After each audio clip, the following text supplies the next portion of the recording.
Brothers and sisters, yesterday was the feast of St. Martin de Porres, who's a great, great light in the church and especially in the Dominican order.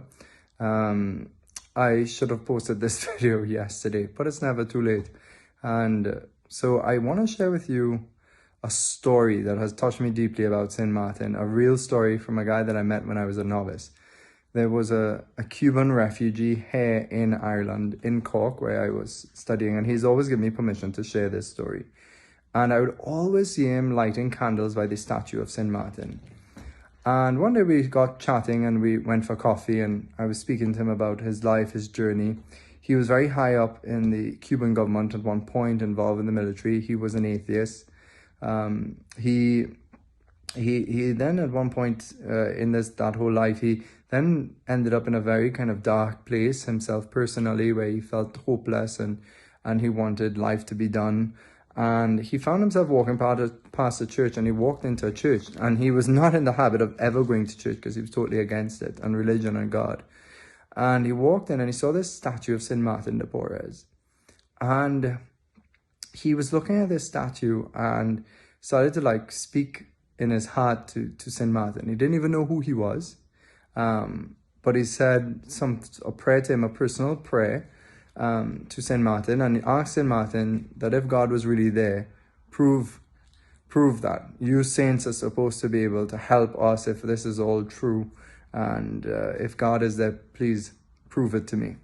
And so a few days later, he went home to his home village, his hometown, and a neighbor of his who was very close to, was like a mother to him, very holy woman with different spiritual gifts.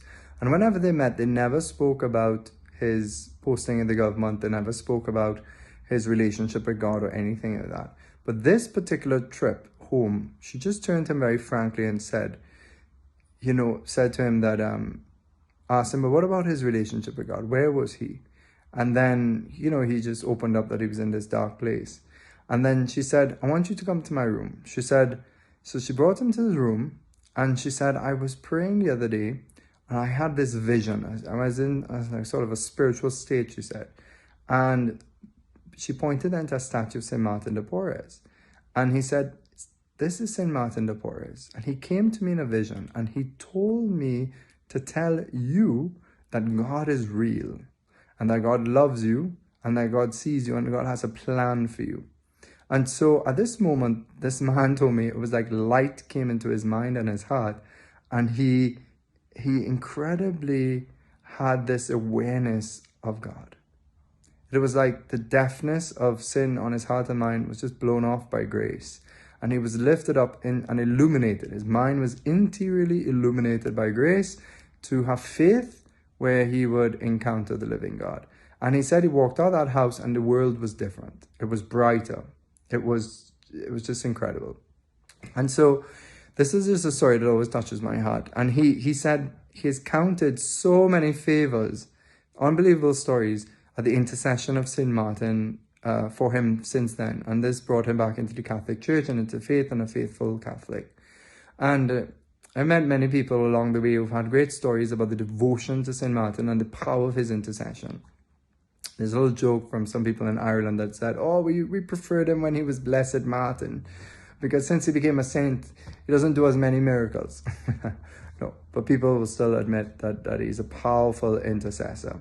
St. Martin's life, as you know, maybe some of you know or don't know, his father was a sort of a kind of a noble Spanish man, and his mother was an Afro-Peruvian. And so he was a mixed person, and in those days of great injustices with race, he was, treated as a